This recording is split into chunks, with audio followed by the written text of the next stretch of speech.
このタイトル画面の後ろの模様何かっていうとですね、これ土面、土の面というやつですね。縄文人たちがつけていたと言われる縄文のですね、時代の遺跡から発掘されるですね、土で作って軽く焼いたお面みたいなもので、こんなやつです。Google でですね、土面で検索するとこういうのが出てきますね。こういうののですね、模様が表されてます。で、絵コンテにもですね、この土面の模様、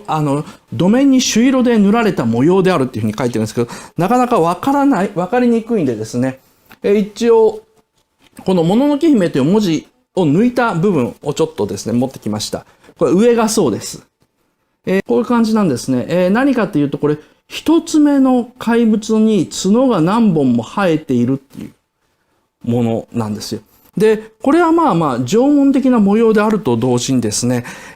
一つ目の怪物に獅子神の頭がついてるですね。もののけ姫の最後の方に出てくる、クライマックスに出てくる獅子神っていうですね、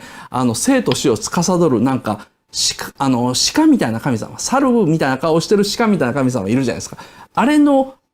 冠を被ってる一つ目の怪物なんですよね。これは何かというと、アシタカの物語を伝えたものなんですよ。で、一つ目っていうのは何かというと、鉄を作る、いわゆる山の民で鉄鉱石というか砂鉄を取ってきて、それをですね、炉で、鉄に溶かしてやる人たちはですね、みんな片目で、熱いですね、炉を見るので、みんな目が潰れちゃったっていうんですね。で、それのおかげで日本各地にですね、その片目とかですね、あと一つ目の怪物が山にいるという伝説があるんですけども、その一つ目の怪物が山にいる伝説というのは、すべて近くに鉄鉱石が取れたり、砂鉄が取れたりする地方だそうです。そういうふうにですね、鉄の民っていうのは必ず片目っていうようなですね、ルールがあると思ってください。で、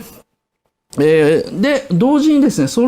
鉄の民、片目が潰れた鉄の民が森の神様を殺してその角を譲り受けたというやつなんですね。もののけではアシタカの物語がふるさとの村に伝わって、我らが王子の冒険を称える図案としてこう残ってるわけですね。で、アシタカはタタラ場に残りました、映画の最後で。こんなもうネタバレでも何でもないから大丈夫ですよね。で、仕事を継いだので当然片目は失明したというふうに思われるわけですね。で、一つ目のアシタカというような名前になったんでしょうと。その一つ目のアシタカ王子が獅子神を倒したと伝えられて、その角も受け継いでいるという土面なんですね。